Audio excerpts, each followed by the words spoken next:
questions to ask throughout a campaign with the confidence rising. I told WDF don't switch, good times are coming on even deep diving. Fan cams, reactions, watch along, still the pride of London thriving. The Eagles of South they flying. Keep your eyes on us, we ain't hiding.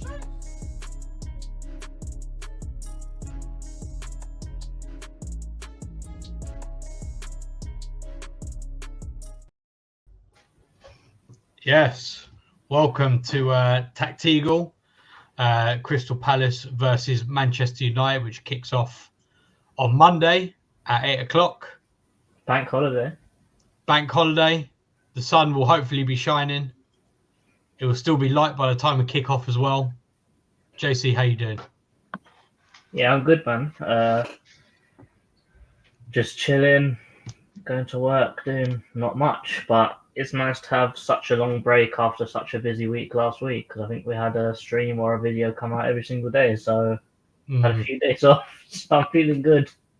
Yeah, no, definitely. The midweeks always so, and also we did two TACT that week as well, which I don't think we've done that for a long time. I don't think we've ever done that before. I think that was the first time. Yeah, and yeah, it was a busy week, but alas, we're on the trail end of the season now. No more midweek games. Still plenty of blurry cameras, though. And yeah, just you know what? I'm looking forward to this run of the season because we're mathematically safe now. So no one can bring up Oldham anymore. No one can bring up relegation anymore. I think we should just enjoy it, especially with some of the transfer news, like the transfer rumours that have been coming out. That sound very positive. So I'm just going to enjoy it, and you'll all see today. But I think we're going to have a lot of fun against Man United, to be honest. Oh yes. But anyways, without further ado, JC, do you want to take us through the predicted 11s?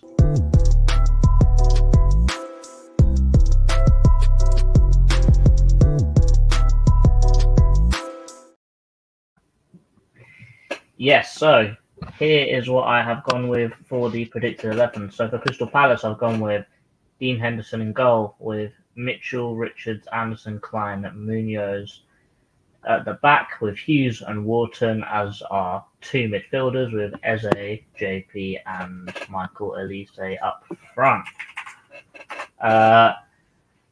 Palace's injuries at the moment, I don't think we've got any more injuries, so I will read them out for you. So Johnstone, Decore, potentially Lerma is back in this game as well. Potentially Mark is back in this game as well.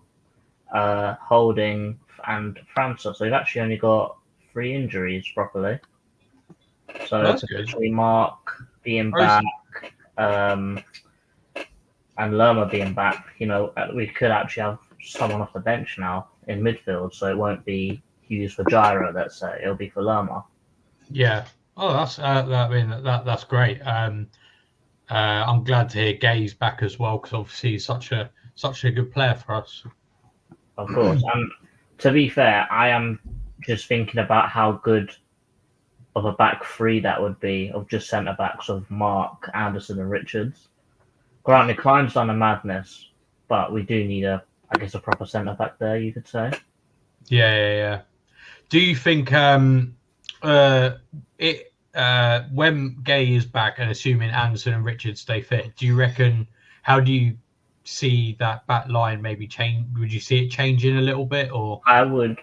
My opinion, I'd put Richards where Klein is, and then Mark where Richards is. Mm-hmm. That's what I would do.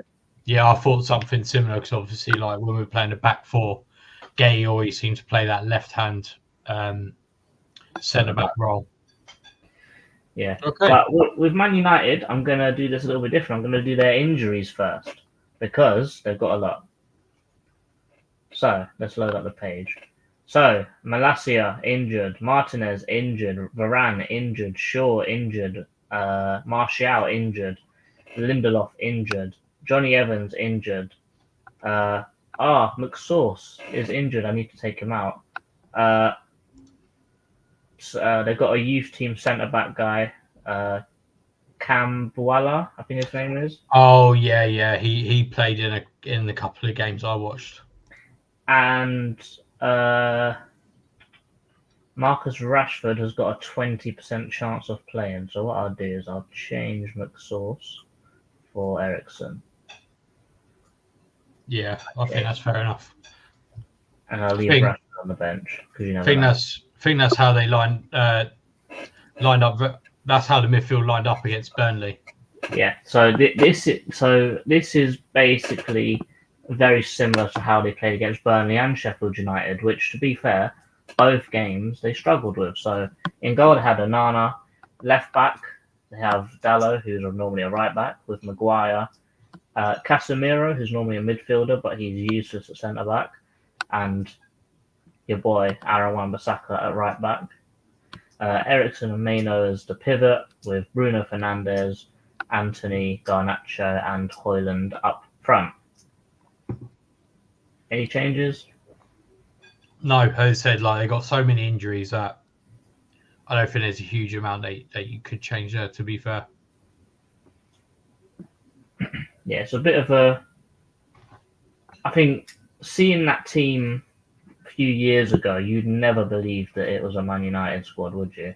No, absolutely. And I mean, it's just things like I mean, without even going into the tactics, there's some quite clear holes, I think, there, like a double pivot of Ericsson and Mainu, Casemiro as a centre back.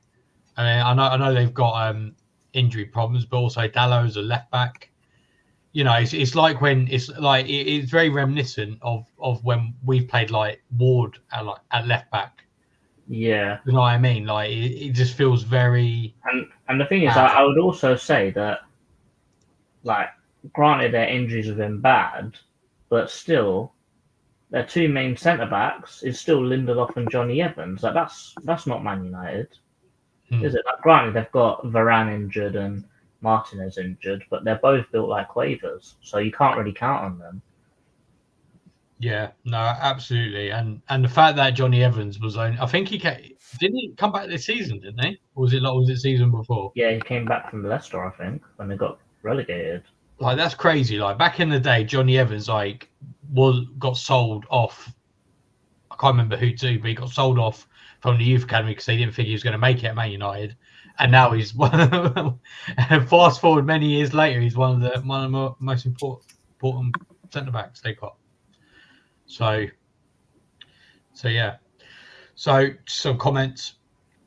Big up Earth. Good evening. Big up yourself. Big up Chairman. Do you think this is the worst United team in memory? You know what? Honestly, I was looking at it today. I've been looking at stats as well. They are they're terrible. I think with 10 out of 10 Haag as their coach as well, I think I would agree. Yeah, absolutely. I think. I mean, where are they in the table? They're 8th. I mean, and you'll see in a minute, but I think 8th is very flattering for them. People have been ripping on Chelsea this season, but I think United have been very lucky to not be worse. Yeah. But yeah, no, 100%. Certainly for me, growing up in my earliest memories of football were in the noughties when Man United was still one of the best teams in Europe. So, big up Matthew. Thanks for watching. Right, who's going to go first? You choose today, mate. Who went first last time? Was it me or you? Me. Okay, I'll normally the attack goes first, and then the defense follows up. Okay, cool. So I'll go first then. So how we can attack Manchester United, and believe me, it's going to be fun.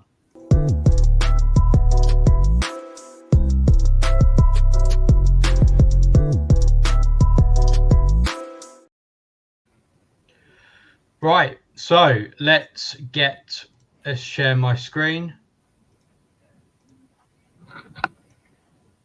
Okay, so as you can see, I am quite lazy. I haven't done the names, but they got the numbers, so you can use your imagination.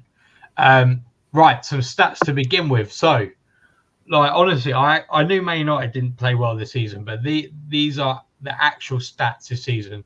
So they've conceded the 5th most expected goals this season of any team in the league. They've conceded the joint 6th most corners this season.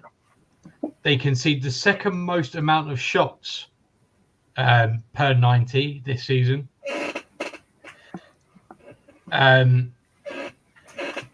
They are the 6th worst for passes completed into their box. They are the 5th worst for carries completed into their box.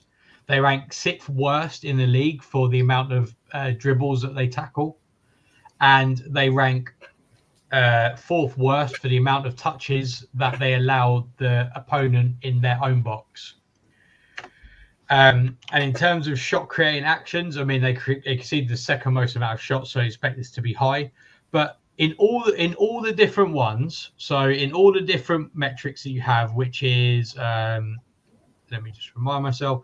So in all of those, you have pass live, which is basically just a normal pass. You got a pass from a dead ball situation. You've got a carry or a take on. You've got a defensive action, you've got a shot, and you've got a foul. They ranked at least bottom 6 for every single one of those things. Every single one. And in fact, I think they ranked 2nd worst for shot creating actions that were dribbles. So they're particularly susceptible to them as well.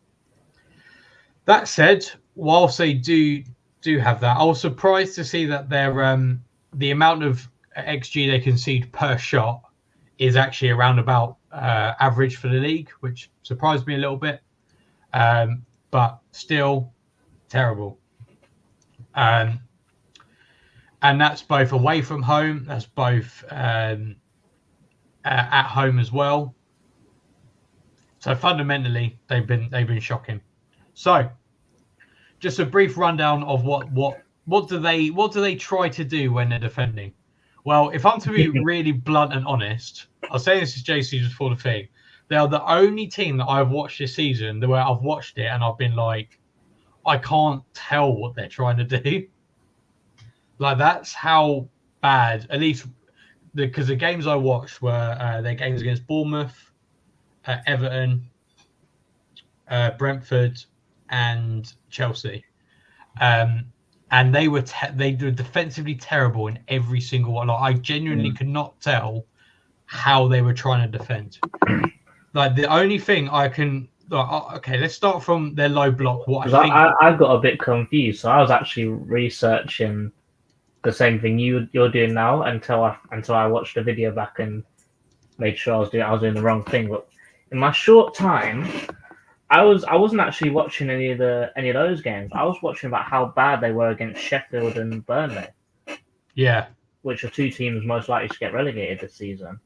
Yeah. And I'm guessing they were still terrible. It was they barely beat, granted they beat Sheffield 4-2, but it was a struggle and they only drew with Burnley. Yeah. Well, but this is the thing, let's try and start with a low block, let's say. Actually, let's bring our players back. I don't really know why I put them there, to be fair. Let's start with their low block. So let's say that we've got the ball here, let's say, right? They do kind of have a low block, but I just don't really know where to begin. Like, I mean, yeah, it does kind of look like that, but that's how it looks.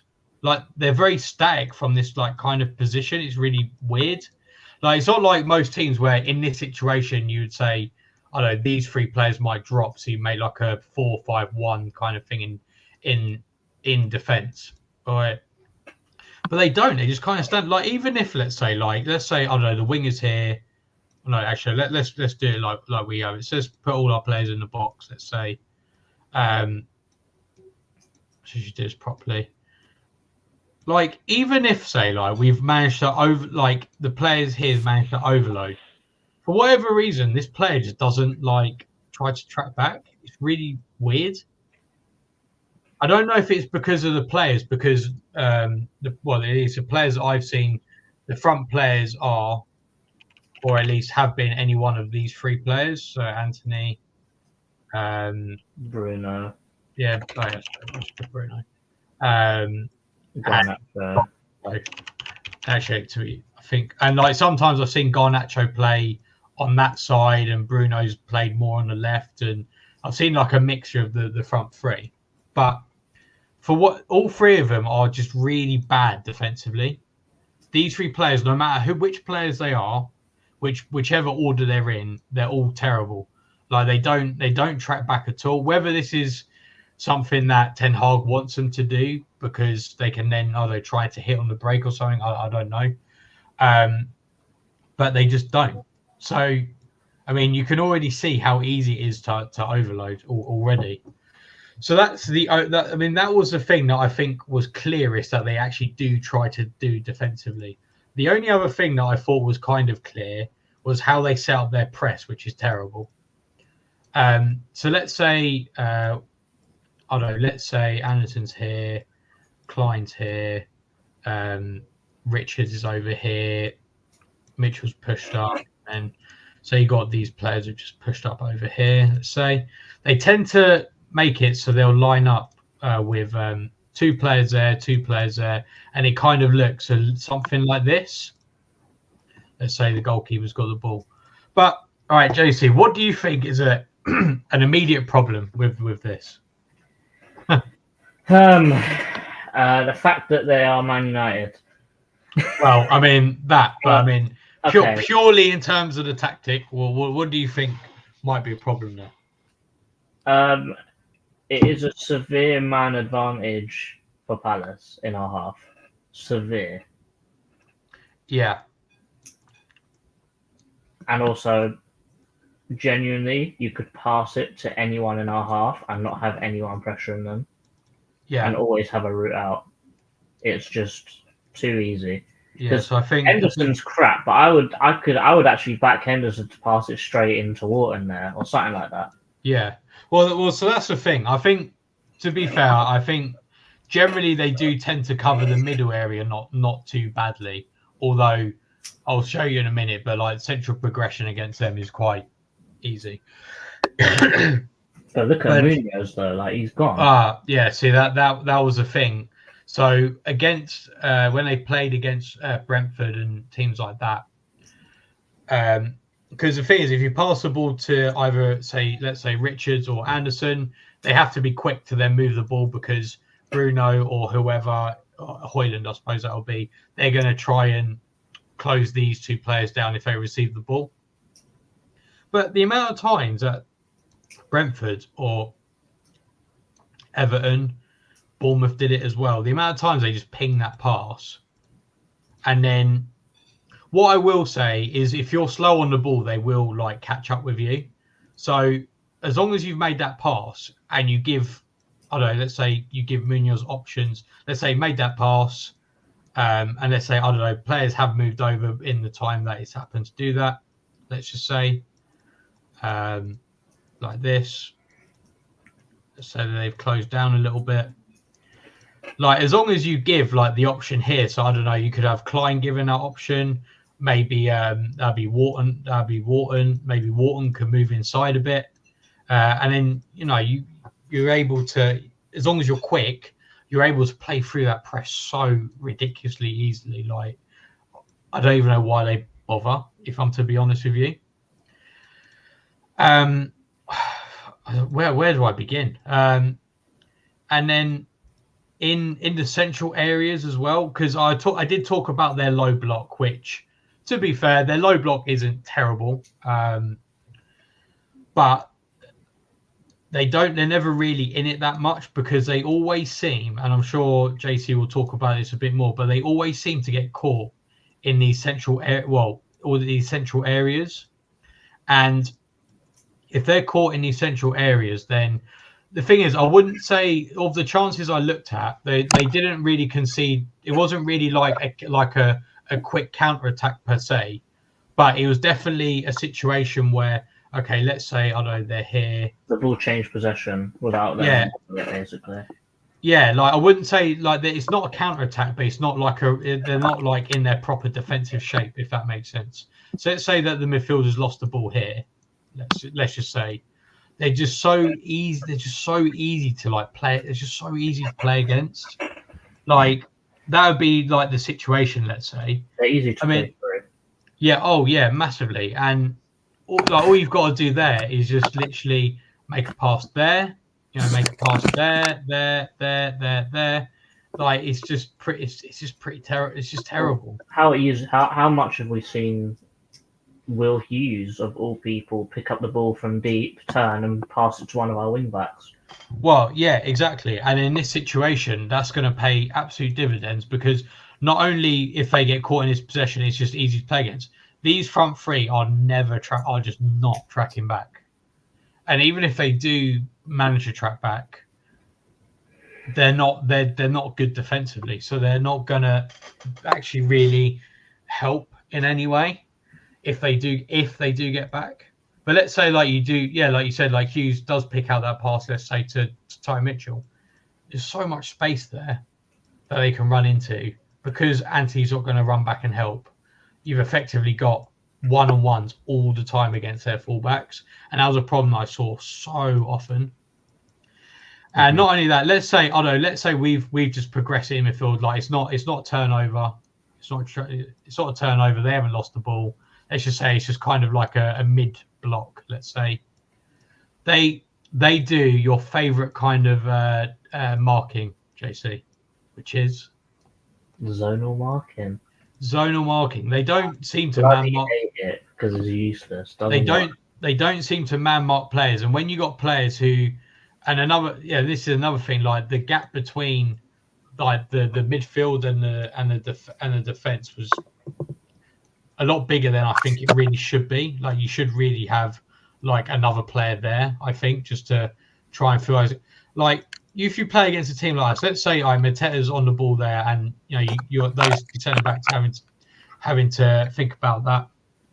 The amount of space that our players will have in this kind of mid block just to pick out.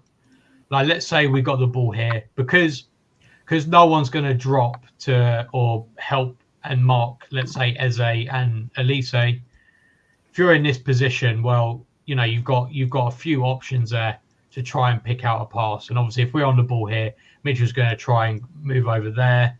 We're going to have Munoz trying to create width on the other side. And let's say you passed it Eze. Again, Ante's are going to try and help. The gap between the midfield and the defence is pretty big. So they're going to have to try and track back, which, I'm not being funny, Ericsson isn't exactly a spring chicken.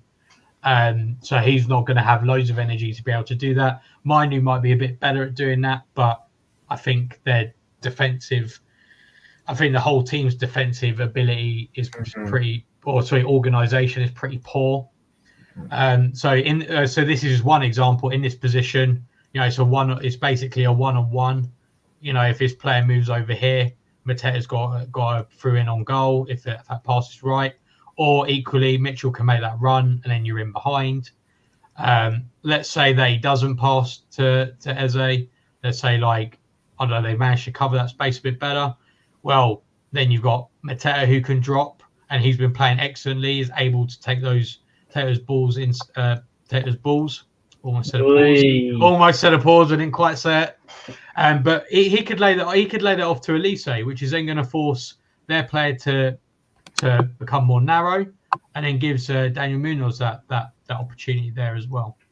Mm-hmm. Also, as well, you got to think. Did we say Harry Maguire is going to play? Yes. Yeah. So he's another one. Like he just doesn't really fit the system. Like I think he's excellent in the air and he's excellent in a tackle. But let's say let's say this is Maguire. The problem that they've got sometimes is I saw this situation just a couple times. But let's say Mateta has dropped and is receiving the ball from Hughes. Let's say Maguire is going to be very aggressive with that, which then gives the opportunity for Elise just to run inside on that right hand side. Again, that's going to make the fullback going to need to cover. Munoz is then going to be able to have lots of space on that right hand side, and again, that's going to probably be against Dalot, who isn't a natural left back; he's a right back. So all these things adding up just indicate to me that Man United are in a very bad way defensively and are very exploitable if a team is brave enough to commit against them. Yeah, I think another one definitely is if you turn the ball over from them, they are very open at the back because when they have the ball, they play 4-1-5. So they only have one person in the midfield. Yeah. So, for example, in this team, you'd have Anthony, Bruno, Garnacho, Hoyland, and Ericsson all pressing the back line with Kobe Mainoo just standing in the middle on his own. Oh, what? So something like that you're saying? Yeah. Yeah. And basically, if you can grab the ball and you look forwards, you're already seeing a man advantage without even doing anything. Well, yeah, exactly. And couple that with the fact that, like I said, if they lose the ball in this, I would say like in this kind of part of the pitch, their counter press is very slow. And what I mean by counter press is if you lose the ball, how quickly can you try to win that back, basically? And generally, sounds a bit counterintuitive, but some teams will place attackers in certain areas in case they do lose the ball, so then they're able to press very quickly. But Man United, their counter press is very slow, and like JC said, if they've got one player in the middle there, a good but inexperienced Mainoo, is he really gonna?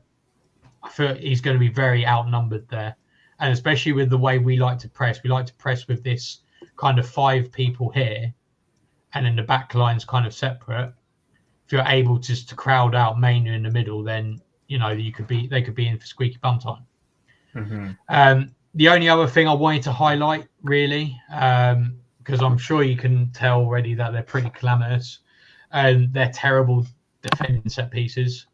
The amount of shots I saw being created from set pieces, I don't know if it's because they tend to hold quite a high line sometimes, but also as well, like they just don't seem to track runners. And to be honest, actually, now I think about it, that's also the same just for like a generic cross in the box. Like if you have, say, Mateta's ever, then let's say Elise's making a late run, Eze's making a late run, they just don't seem to track them, and that definitely comes out in their set pieces as well. Like the amount of shots they've conceded from corners, from free kicks is crazy.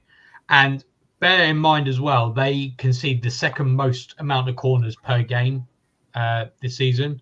So if they concede on average 7 corners a game. So if we're able to capitalize on one of them, then that's a goal for us. And I think I know we've been terrible from corners this season, but I wouldn't bet against scoring from a set piece in this game. Well, yeah. For them, because like I said, I was researching the wrong way around for a little while. So they have 7 errors leading to shots, 4 errors leading towards goals, and 7 penalties committed this season. So they are joint third in the league for penalties given away. Yeah, and you know what? Honestly, I mean, I haven't seen every individual penalty, but something about their game, I don't know if you got the feeling as well, but their game just seems so lax. Like they just seem so like. To me, it looks like. I tell you what it looks like, and if anyone United fans are watching, I do forgive me. To me, it looks like the players couldn't give less of a what about what happened to the team. Honestly, I genuinely got that feeling as well. Like, it just felt like everything was so sloppy. Like everything they did was so sloppy. Even just things like where, like, let's say it was just like a ball got headed from the opposition side of the pitch, half of the pitch, to the other side of the pitch, like around the centre circle area. If one of them tried to like control it and maybe like, I don't know, kick it long or something, they would just completely mess it up. Like they were just so sloppy. And I don't know if that's because they might have lost the dressing room a little bit or something. I don't know. But put it this way, if Palace players were playing like that, I'd be absolutely fuming. Yeah, because I think, to me, the only person in that whole team that looks like they actually cared is Bruno. Yeah. And even then, like, he don't even bother tracking back. Or he doesn't run back, but anything going forwards, he's all about. Yeah. No, absolutely. But yeah, was there anything else you wanted to add, JC? No, not really. Maybe the fact that they've conceded 51 goals this season, which is Yeah, actually, a lot. Let's just talk about that very quickly, because I think that's got to be some of the worst in the league. Because as I said, they rank 6th worst in the league for goals for xG conceded. Like if the Premier League table was purely based on xG conceded and xG created, they would actually be 15th or something like that. Like that's how bad that they've really been this season.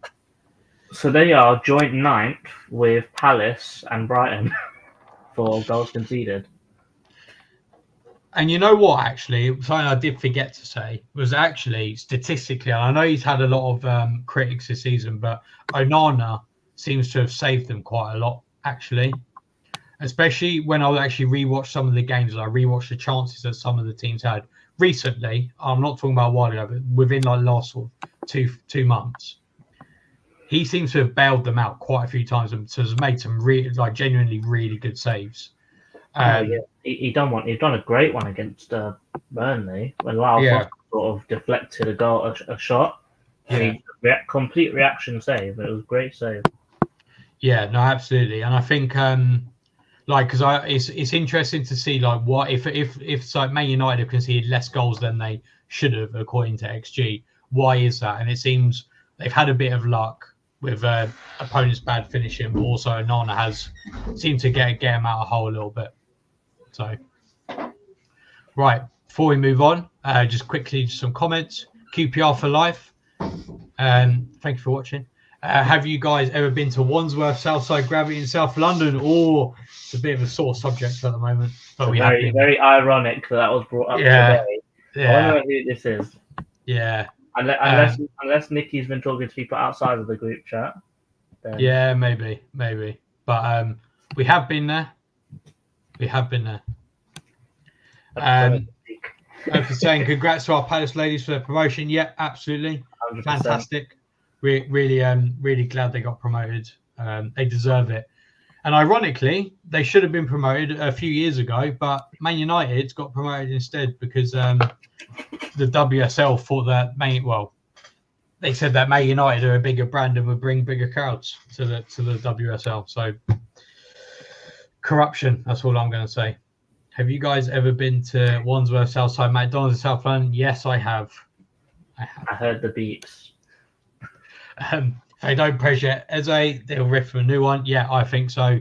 I think him, Elise and Matera are going to find those spaces in between that midfield and defence so easily. And yeah, I think they're going to do a lot of damage. Ben Johnson, pretty much a done deal. Yeah, seems so. I'm glad to hear it. Seems like a good player. Yeah, you can play both fullbacks and centre back, can't you? Yeah, exactly. Played all right when he came on for West Ham, actually. Yeah, and on a free as well. I think. Also, good deal. How good does it feel, Dan, to not buy a right back for 6 years and then buy 2 in 5 months? Right, fantastic. I mean, we've still only spent about 8 million on right back, so yeah. But I think that's just a sign of some very good deals being made. You know, Munoz for what was it like? Was it 8? I can't remember how much it was. About 8 mil, wasn't it? Munoz was 6.9. It was 8 million euros. Oh, 8 million euros, 6.9 million quid, and then Ben Johnson on a free. I mean, can't argue that. I tell you what, I don't know how, but I think I've cooked twice. So you know how you pulled that tweet out of nowhere where you said who should I cover in my scout report, and I put Glasner back last season. Mm-hmm. Yeah, I had a look and I said I want Kostic 2 years ago as well. Ooh. So potentially I've cooked. Well, he did do bits under Glasner. Yeah, he did. He did really well. That's what got him the move to Juve. Yeah, Juve.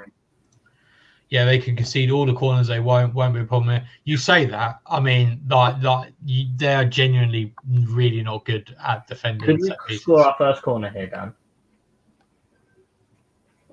You know what? I'm not gonna jinx it, but oh.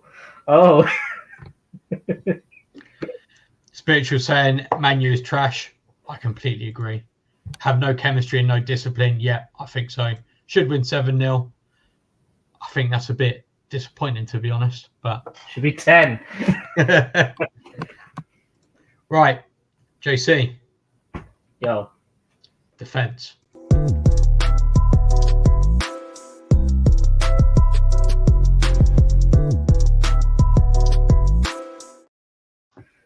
So, defense. I have got some more stats because I rearranged what I was looking at, and I'm looking at the right things now.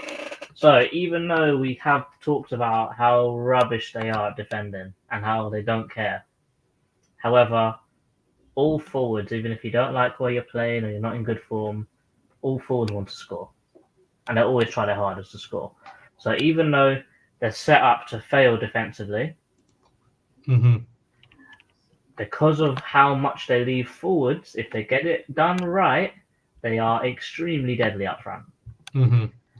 Whether Anthony is or isn't playing, he's still got attributes which make him a dangerous player for a team like Crystal Palace.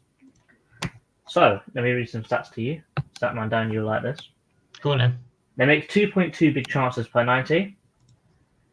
But they do miss 1.4 big chances per 90, which is interesting. Means their shooting's a bit rubbish. They have, on average, 14.7 shots a game. 5.2 are on target, so when they do get through on goal, their shooting is decent. They are, on average, score 1.7 goals per game. So even though they do lose quite a lot, they do like to score goals. And they've scored 52 goals this season, so it's a hell of a lot of goals. But they also concede a lot because they scored one more goal than they conceded, basically. So the basic theory here is because they leave themselves so exposed at the back, if they can go forwards and it works, I'd say 6 times out of 10 they're going to score. And really, if they had certain players which stopped crashing their Rolls Royce, they'd probably score a lot more goals. If you've watched that series by Matt Armstrong, I would highly recommend it. It's very good. So, the first thing I'm going to talk about for Man United is something very un-Man United. I'm going to talk about set pieces. Because I think that their set pieces are very underrated, and they've actually got a bit of a routine that they do replicate quite a bit, but no one's really caught onto it yet. So their set pieces are a bit strange. Obviously, Bruno takes everything. We know this. But every single set piece they take always flies to the back post. Every single time. And it's not even like he put it to the back post just for the guy to head it in the far post. No, they will overcook that thing to hell. But what Bruno will do is he'll put some curve on it. So it won't actually go out of play. It will sort of curve and go down the touchline. And then what you normally see is I have one of their wingers basically standing on the corner flag. So that ball's going straight to them. For example, a Garnacho. It'll pick. So let me show it on here. So let's just say very quickly that this is how it looks. It probably won't look like this, but let's just say it looks like this. So here is where the free kick's being taken from. Let me get a ball. Free kick's being taken from here.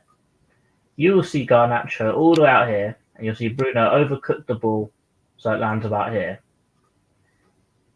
And because Munoz and Klein and Anderson and these guys are all preoccupied with everyone that's in the box, the ball flying out, no one's picking up Garnacho.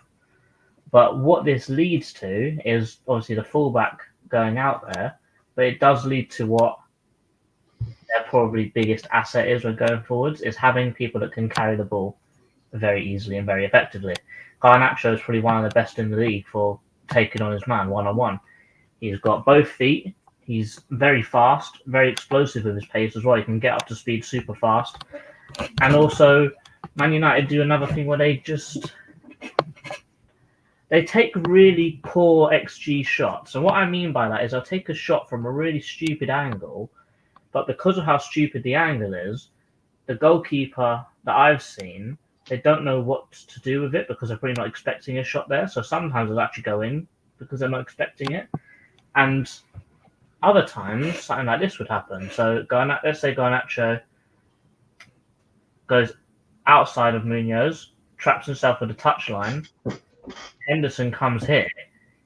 Even though there are players here, Garnacho selfishly will still go for a shot here, even though Henderson will just kick it away or palm it or do whatever. But because it's such a weird angle, when a goalkeeper's used to palming away, if they're standing at an angle, palming away goes into the danger zone now.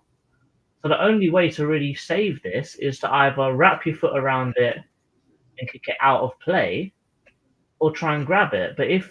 But Garnacho hits the ball with too much power to hold on to it.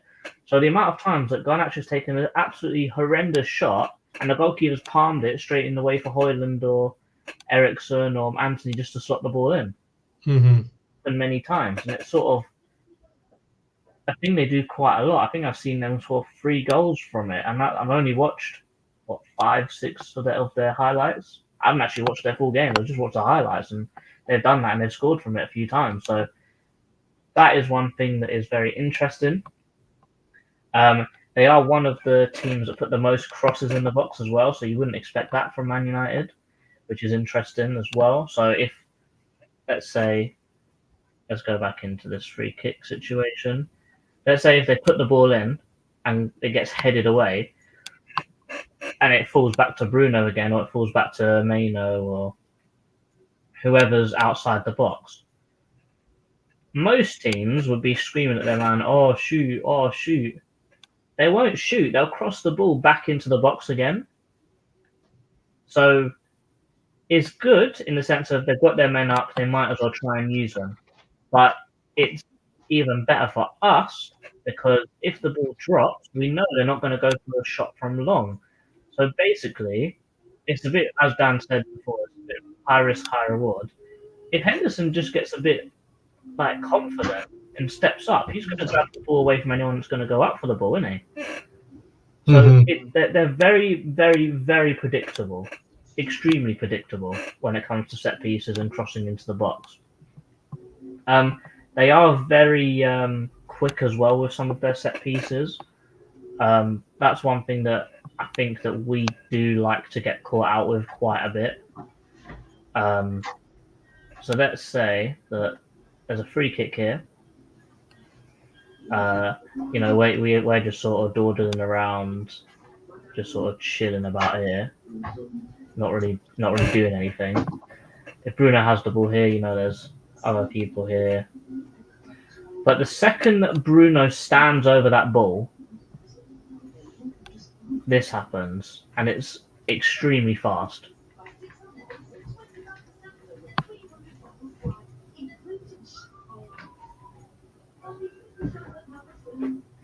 So, Burns straight towards the goal. They are waiting for Bruno to just lift the ball straight into the danger area. And it's very route one because they've got no midfielders. They want to get the ball from A to B as fast as possible. I would say this is similar to Aston Villa, but a lot more dangerous and a lot less intelligent, let's say. It really is route one, get the ball to the striker, get the ball to a forward, try and get one-on-one with the keeper. That is their main way of attacking, and they've scored, I think 67% of all their goals they've scored this season have come from counter-attacks. Really? Wow. They will dispossess the ball and fly forwards, basically. This is how they score all their goals. They don't build the ball up at all. They love to go out wide. They love their wingers to just run inside and shoot whenever they like. That's why they've got so much shooting stats, and that's why they have so many on target, because they're just so close to shoot that you can't shoot not on target if you're standing on top of the goalkeeper. Mm-hmm. But because of the speed, that's what I think will hurt us, because I know that Munoz is good at defending, he's fast, Klein's the same thing. My main worry here is Anderson. because Højlund is probably one of the fastest strikers in the Premier League, and he's a very central striker. And Anderson is our central centre back. And I can see a ball getting played over the top, Højlund running past Anderson just because of the pace difference and being one-on-one with the keeper. And I've seen Henderson one-on-one, and it's a bit dodgy. So, how do we stop it? And you guys are probably not going to like this, and you're probably going to say, the term with Sherlock Holmes. Stop this brother from playing football. Stop Bruno when they want to attack. Hashtag stop Bruno. Hashtag stop Bruno. And you know who's the perfect man for the job? Oh, it's Hughes. It's got to be Hughes. I want to see this all game. I don't care if he's taking a corner. I want Hughes there as well. Stop Bruno. Hashtag stop Bruno. Because Dalot out of position. He can control the game from right back because he likes to drive forwards, cross from deep. But he's right-footed. He can't play deep with no left foot. I think the other one that's a little bit underrated here is Eriksen. I think that he's still got the ability that he had at Spurs. He's just not got the engine anymore. Yeah, no, absolutely. At the start of the game, Eriksen and Bruno are going to be lethal together. But the second it gets to the second half, or maybe even 30 minutes, or if you start to run at him and he has to chase you, he's going to start to tire. So Eriksen is one of those ones where he'll start great and then sort of tail off. So he will get subbed for someone. I don't know who, but he'll get subbed. Let me show you guys some images because some of them are actually quite interesting. I'm just seeing. So Eriksen played 81 minutes against Burnley. Okay, interesting. Wrong one. And and his replacement was Amrabat. Oh my god. So, here is one thing that I think that we might get caught out. I don't think we're holding a clean sheet in this game. I feel like this move right here is going to catch us out. The reason why I say that is because you see, I think this is the Burnley game. Do you see the formation that Burnley are playing? Mm-hmm. They've got 3 up front, they've got 2 in midfield, and then they've got 5 at the back. Very similar to what we do, yeah? And because of that, granted, I think we will be pushed a little bit further forwards. I was going to say, I think we would press them a little bit higher. I reckon that we would sort of be standing about there where those dots are. Yeah, I agree. So Onana will probably be pushed back a little bit. However, Onana is, I would say, the second best goalkeeper in the whole league with the ball at his feet. Yeah. And he's very confident to pick up the ball, dribble out, and then pick a long pass. And remember what I said with Route 1? It doesn't start from the centre-backs. It starts from the goalkeeper. Yeah, especially nowadays. So Onana's here. He's loading up. You can already see Rashford, one of them, already going, like I said. Remember when I said all the arrows? The second that someone gets into sort of this region of the pitch, these guys are gone. They just start running. Onana launches that. I know it's Burnley, and I know that this defending is shambolic. However, having Højlund, I think this is Højlund, Garnacho, and Anthony, with Rashford still running in late, and Bruno as well. That's 5 players that are extremely talented going forwards. All of them in close proximity, all of them ready to lay the ball off to each other, and with such great pace as well. This move happens in 3 seconds from when the ball leaves Onana's foot. You've gone from having your backline standing here to everyone in a mess because everyone's running in different directions because Højlund let me get these off. So Hoyland has made a run from here, going diagonally over here. Anthony has made a run from here, going diagonally over here. And Garnacho has made a run from here, going into here. It's almost impossible for a backline to track movement like that. Moving on to the next one. Basically, I think he drops it for. I think this is Anthony has a shot from there, but it goes miles wide. But still, they even have the composure to link up as well from this position, because any other striker would have just took it down and shot, but he's passed it. Yeah. From here, this is Dallo. This ain't no incredible pass of the ball. But look, in the corner of the screen over here, his movement, his body shape is already on the move before he's even passed the ball.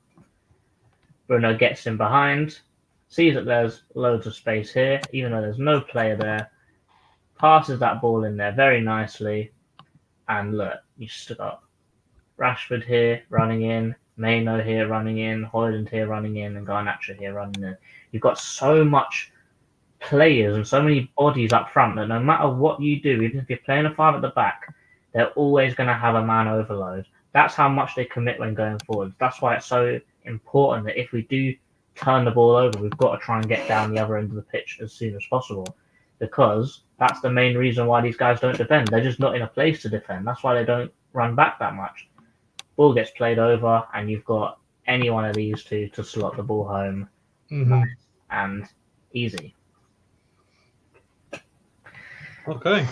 Main things to do: stop Bruno and make sure that the second that long ball's on, the second you see their body shape change to running behind, you've got to start running. Granted, if they do the body shape, you start running, and then they check back, they're going to grab the ball. They're going to make loads of space, and they're going to grab the ball. But just make sure that they don't have that much time on the ball to then send another one. Yeah, no, absolutely.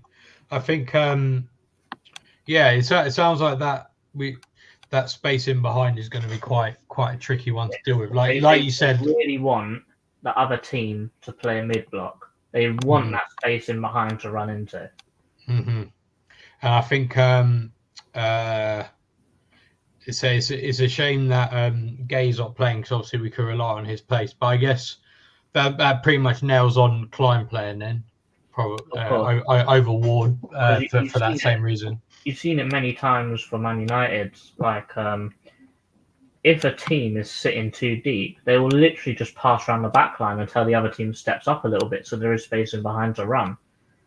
I think you could watch back some of Man United's games. It's so obvious. Like, if there's an easy pass forwards but there's not much space in behind, they'll choose the easy pass to go backwards. That's why Man United fans get on Anthony's back all the time, because he's always passing back. He's doing that because there's not enough space to run in behind. Yeah. I think because that's the thing, and I was rewatching the goal against Liverpool for us came up on my timeline. I watched it again, and we did exactly the same thing. Sometimes I know. Well, in that move, we passed the ball back a couple times, because then when you do that, you're effectively drawing a defender out of position, and then if you time it right, you can then get around that player without too much problem. And I think that's what they do. Thing is, we got to remember as well, Ten Hag was the original De Zerbi, as you will. Like, when De Zerbi came last season with his baiting the press and stuff like that, Ten Hag was doing it before he was in the Eredivisie. And that running in behind sounds like it's like a bit of a legacy thing for him then. Rather than starting so far back with the goalkeeper, it's just a bit more further up now. Because the thing is, it worked so well for Ajax, because they had nice, fast, strong centre backs. They had De Ligt, didn't they? And then in the midfield, they have Van der Beek, who's very technical on the ball, who can play as a false 9 kind of striker, and he can also pick the ball up from deep. And you just had players all over. I think they even had De Jong then as well. Like, a De Jong, De Beek midfield was crazy back in the day. Oh yeah, no, exactly. And was he their manager when they got to the semi-final? I can't remember. Sorry, just shouting at Alexa. How fair. Was he their manager when they got to the semi-final? I can't remember now. I think he was. Spurs Ajax semi-final. When was it? 2019. I mean, I think it does. Yeah. 10. Yeah, it was. Yeah. So yeah, like you said, they had Matthijs de Ligt. I mean, the lineup for that game for them was Onana. Right back was Mazraoui, de Ligt, Daley Blind, Tagliafico, Frankie de Jong in the middle. Schön, I'm not too sure who that is, but then he had Ziyech, Van der Beek, Tadic, Kasper Dolberg up front. Tadic, bad boy and rubbish for Southampton, but incredible in the Dutch league. Yeah. And Dolberg, I think we wanted to buy him a few years ago, didn't we? When he was he was a bit of an up and coming player at one point, if my memory serves me correctly. But yeah, let's just go through some final comments before we throw ourselves under the bus. Kostic is 31 years old. I don't know about him. He used to play at Frankfurt as a left wing back under Glasner, and Glasner turned him into an assist machine. Basically, he's got a really good cross on him. I haven't seen any of his play since he went to Juventus, but also, at Frankfurt he played well. I do think because of his age, it's not going to be too much money, and also we are buying so young lately. You do need experience in the team, and he's a European Cup winner. He's played for Juventus. I think he's played. Who did he used to play for before Frankfurt? He used to play for. He played for Hamburg, Stuttgart, and Groningen, and he's capped for Serbia as well. So he's played international tournaments as well. Yeah, so he's a very experienced, well-rounded player who fits Glasner's system like a glove. Glasner's worked with him before, and some people that are saying that Mitchell is lacking in the offensive part, that's exactly what he does. He will make up for Mitchell's lack of attacking, but he also lacks defending completely. So that's where having Mitchell and Kostic to play in that position is probably very beneficial to us, because if we're under the cosh, you put Mitchell on. If we need to dominate the game and kill someone, you put Kostic on. So both of them are going to get a lot of game time, and also because of his age, him not playing every game will probably be good for him as well to keep him going for longer. Yeah, no, absolutely. 21. I'm just looking at the assists that he got in his final season at Frankfurt. That was nuts. He got 9. I'm sure there was a season where he got in the 2021 season he got 17 assists in 30 games. So from left wing back, so he's definitely Glasser knows what to do. Good evening, Damo. Thanks for watching.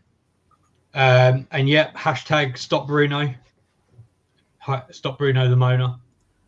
And Maguire is going to be the 12th man post. I think if we can get him in certain areas, we can get him to follow any like Mateta who might drop. I think that can create a gap. How I didn't say it and how they attack and set pieces. Can I just reiterate how good Maguire is on corners? Oh yeah, he is. Yeah, no, he's definitely one to watch from corners. And Damo, yes, the game is Monday, as Mitch said. Imagine Hughes following Bruno to the visitors' change room for half time. That'd be hilarious. That's what you get for Muscat. If you know, you know. So it's a Neil Warnock documentary. Malcolm wasn't in the squad last game, and I don't think his injury probably attitude. Is he still at Molenbeek? Has he come back? Yeah, because the thing is he's gone downhill, and Teo's just sort of stepped up again, hasn't he? He's a regular starter for them now. Yeah. They're in their relegation round at the moment. I think they're third. I think they're third bottom at the moment. So that means that they'll do a playoff, I think, but I'm not 100% sure. Plange having a good loan. To be honest, if he wasn't going to make it at Helsinki, I don't think he's making it as a professional footballer, to be honest. I mean, he got dropped in the second week completely from the squad. So Did he? So I don't know if it's if he's doing well at the moment, but I know he's scored twice in 3 games. So when he's played, he's done well, but I think he has been dropped a few times though. Yeah, I mean, because back in the day when I used to play Championship Manager, I did a long save as Helsinki, and they were by far like the best team in the league. I mean, I don't know if they still are. Well, they won it last season. They won it the season before that. They won it the season before that. Five games, 1 goal, 2 assists. So not too bad.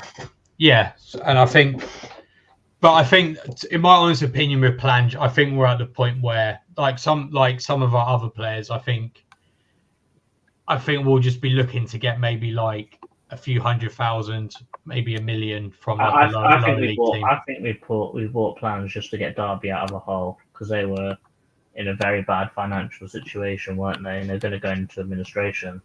Yeah, I think so. And also, like, I think when you buy players like that, I mean, at the end of the day, he cost us. Well, they both together cost us what, 1 million, wasn't it, or something like that? Malcolm was free. Yeah. So buying them two together, it's £1 million. You know, if one does come good, you know, you're making a huge profit there. Records here, Water Mascos. To be honest, I think there's a very good storyline here in this game with Wharton and Mainey, two very young midfielders who could potentially be in the Euro squad. If Wharton bosses Maino out of the way, or dominates that midfield with Maino there, then like Southgate has got a big choice on his hands. Does he take Maino or does he take Wharton?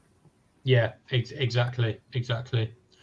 And the dog is saying Jez hat trick the other day, too good for under 21 level. Yeah, absolutely. It's just fitness. Yeah, I think this season was just a massive shame.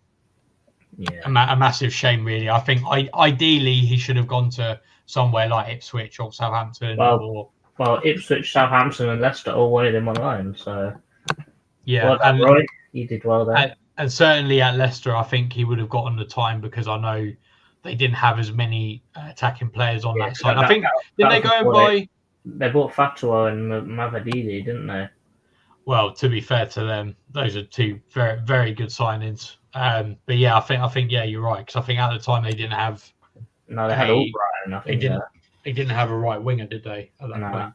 And also, Jez, the level there is definitely not good enough for how good he is. But remember when we bought Elise, and then Vieira played him in the 21s to get him some fitness, and I think he played 60 minutes and he got 5 assists. So it just shows that if you're too good, you just smash it, and you don't even try. Yeah, no, absolutely. And I didn't know Wharton could do backflips. He did it for his first Rovers goal. Yeah, I saw that as well. He just looks a bit too lanky. Like I just wasn't expecting it. But yeah, no. If he better do a backflip when he scores for us. He's nearly scored for us the last few games. Actually, he's had a few shots, hasn't he? Yeah. Hopefully he'll score, and hopefully we'll. I hope so. Get to celebrate one of his goals. Yeah. Right. Before we round out, score predictions. Who went first last time? I can't remember. Was it you? You went first last time. Can't remember.